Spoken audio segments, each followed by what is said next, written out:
So I'm going to just read you these because we're going through genealogies right now, and most people would rather, I think, understand the New Testament than the Old Testament in these particular things. So real quickly here, if you go to David in Matthew 1, you don't need to turn there, but I'm just going to read it for you.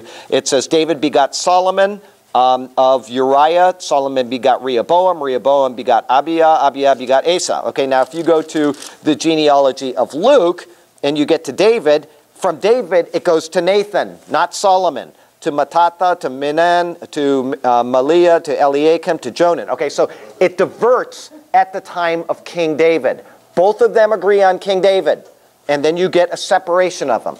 The time that they come back together, right here, let me show you this. We have, we're starting with Adam, and we're going down through Abraham, okay?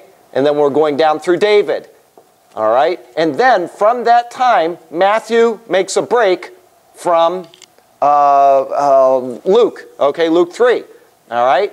And what happens is they come back together at a certain person's name. Anybody know what that name is? The first name that they come back together with. Nobody's ever done this? Man, this is one of the first things I love this type of stuff. Come back at the name of Zerubbabel. Zerubbabel.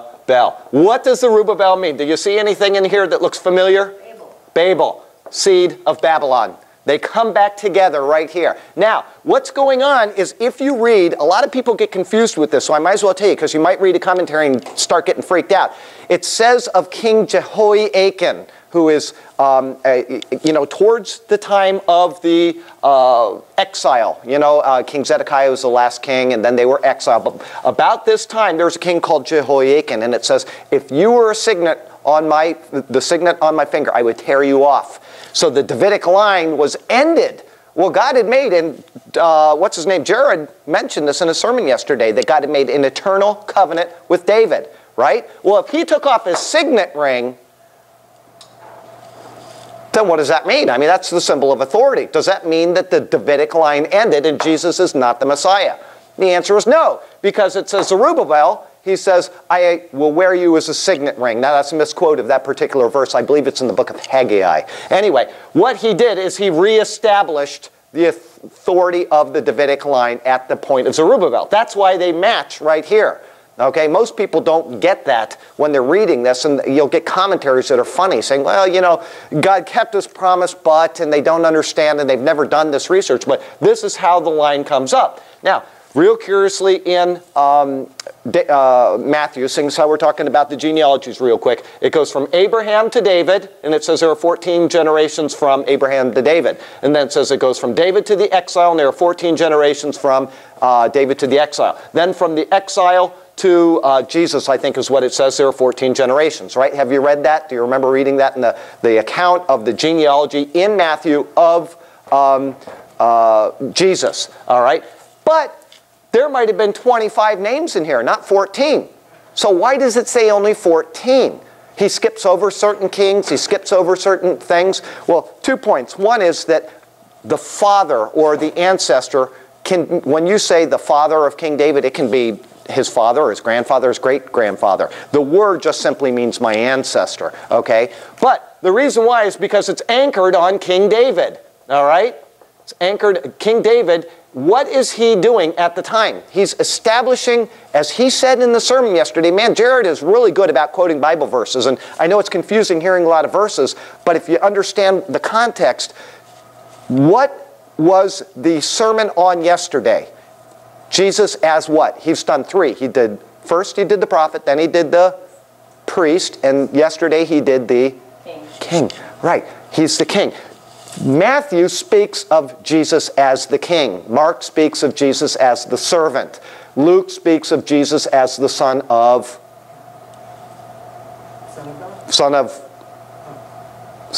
he says it like 50 times in the book of Luke, the Son of Man. And John speaks of Jesus as the Son of God. Okay, that's the purpose for those 4. And there is an Old Testament picture in the book of Ezekiel which confirms that. Anyway, Matthew is speaking of the kingship. David is the king, and Jesus is called the greater David, or the son of David, right? Okay? David in Hebrew is spelled Dalet Vav, Dalet. The gematria, because it's the fourth letter of the alphabet, the gematria for D is 4. The gematria for Vav is 6. And the gematria of D is 4. Okay? What does that equal up to? 14. It's a memory tool so that people can make a mental connection of the genealogy of Jesus through the greater David, or through the lesser David, the King David. Okay? This is all going on in the Bible. Everything is in there for a reason. We don't know everything, but these are some interesting things about the genealogy. And this all goes back to what we're reading right now. Whoops. What? I was just reading that verse. Oh, okay. I thought Mom said something. She was... Oh, okay. Anyway. All right. So anyway, wherever we were, somebody start reading again. When Arphaxad had lived 35 years, he became the father of Shelah. And after he became the father of Shelah, Arphaxad lived 403 years and had other sons and daughters. When Shelah had lived 30 years, he became father of Eber. And after he became the father of Eber, Shelah lived 403 years and had other sons and daughters. When Eber had lived 34 years, he became the father of Peleg. And after he became the father of Peleg, Eber lived 430 years, had other sons and daughters. When Peleg had lived 30 years, he became the father of Reu. After he became the father of Reu, Peleg lived 209 years and had other sons and daughters. When Reu lived 32 years, he became the father of Serug. And after he became the father of Serug, Reu lived 207 years and had other sons and daughters. When Serug had lived 30 years, he became the father of Nahor. And after he became the father of Nahor, Serug lived 200 years and had other sons and daughters. And when Nahor had lived 29 years, he became the father of Terah. Who is Terah? Before you go on, anybody who is Terah? Father of whom? Father of what? Of Abraham. Okay, there you go. Of Abraham, yes. And after he had become the father of Terah, Nahor lived 119 years and had other sons and daughters. Okay, before you go on, does anybody see something that's going on in these things? And you're reading them really nicely. Good names. The age span is getting less and less. We're starting to get down to the optimal. But as I said, what do they form? The ages? I said this in class before. If you follow the ages of the people, it actually makes a geometric mean, which we didn't know until we had computers. If you graph it out, it actually forms a geometric mean of the decrease in ages. So it's just one of those interesting things that until you have computers, people just don't figure things out. But okay, go ahead. Terah is, go ahead, 25. After 70 years, he became the father of Abram, Nahor and Haran. Okay, now who is listed first there as the sons? Nahor. No, who is listed first? You just read it. Oh. Abram is listed first. Is Abram the oldest? No. Do we know that for certain? If we go to the New Testament, yes, we can learn that for certain. It's quite a bit of a study, and I'm not going to spend 40 minutes on it, but what you can do is you can say real quickly, we'll go on right here. Go ahead and read the next verse. This is the account of Terah. Okay, so once again, genealogy or the account of. We're going down, we're getting more specific on this messianic line that's coming. And then we're going to divert again. Then we're going to get specific again. Go ahead. Terah became the father of Abram, Nahor, and Haran. At 70 years old. This is Terah at 70 years old. Okay? Haran became the father of Lot. While his father Terah was still alive, Haran died in Ur of the Chaldeans. Okay, now that was, who died in... Haran died. Haran. Okay, so we're going to put Israel here, and we're going to go over here, and this is Euphrates, and this is Ur of the Chaldeans. Haran died here. I may be able to do this for you, and I may not, and I don't want to waste your time. But anyway, Haran died there. Okay, go ahead. Haran died in Ur of the land of Chaldeans, in the land of his birth. Abram and Nahor both married. The name of Abram's wife was Sarai. The name of Nahor's wife was Milcah. She was the daughter of Haran, the father of both Milcah and Ishkah. Okay, so this is, that was Milcah that was the daughter of?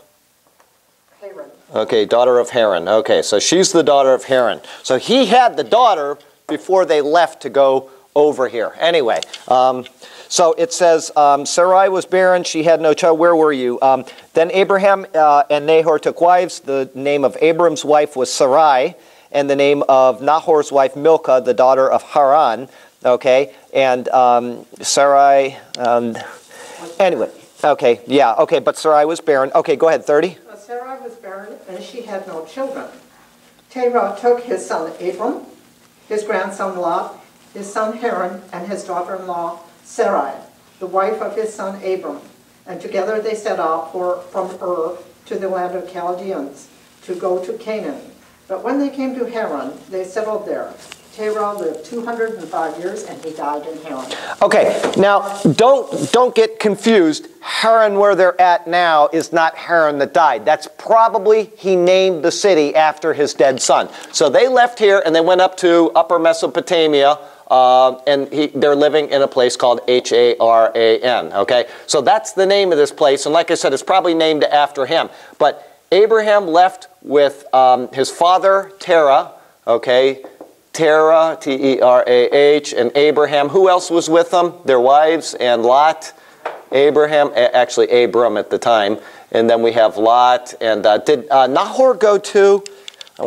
Did Nahor go with them? Okay, it doesn't say there. Anyway, so the days of Terah were 205 years old. I don't know if I'm going to be able to do this. It's kind of a confusing thing, but this is when Terah died at 205 years old. Now, real quickly, I'm going to go and I'm going to see if I can find something just so that you can see these patterns. You know, people are always putting Abraham as the older brother. You'll see commentary after commentary doing that, and he's not. He's the second brother. The second is replacing the first. And I think it's in Acts 7 when Stephen is speaking that I haven't done this in years, or actually it hasn't been years, but it's been a long time. So let's see here real quickly. Yeah, he's giving that long speech, which, oh boy, I've told you, you read that speech from Stephen, man, is there a lot of information in here. But it not only summarizes, but it gives you things that the Old Testament doesn't give you. And it gives you that short little speech is really important to read, to understand who he's speaking about, why he's speaking about it. But we won't get into it. We're not in Acts yet. We'll be there in a while. Let's see here. 40 years old, it came into his heart to visit. Okay, Pharaoh, real quickly. It's in Acts 7. It says here, then the high priest said, brethren and father, the glory of God appeared to our father Abraham when he was in Mesopotamia. Okay, so it says here that the glory, let me erase some of this stuff because that's getting confusing. Terah is 205 years old. And it says here that the glory of the father appeared to Abraham in Mesopotamia. Okay, so to Abraham, glory to Abraham. All right, and it's going to seem confusing here, but anyway, it says, and said, get out of your country and from your relatives and come to a land that I will show you. So God spoke to him here and told him to go down to here, but they stopped here. Okay, so he received one calling here to go over here. Okay, real quickly here. Then it says here, then he came out of the land of the Chaldeans and dwelt in Haran. So this is exactly what we're reading right now. He went to Haran with all of these other people. Okay, and then it says here, and dwelt in Haran. And from there, when his father was dead, he moved him to this land which you now are. Okay, so Terah died up here. Terah dies, T-E-R-A-H. I'm going to see if I can get this for you, just so that you can see that I'm not blowing smoke at you. Terah dies, and they're at 205 years old. Okay, so he's 205 years old. He dies in Haran. Okay, and we may not be able to find this until later. Departed. Oh, okay. We're going to be in. Are we going to have time? Yeah, we're going to have time because it's in chapter 12 that Abraham gets another calling. Okay, so. We've read that. It says here, Ur of the Chaldeans to go to the land of Canaan. They came to Haran and dwelt there. So the days of Terah were 205 years, and Terah died in Haran.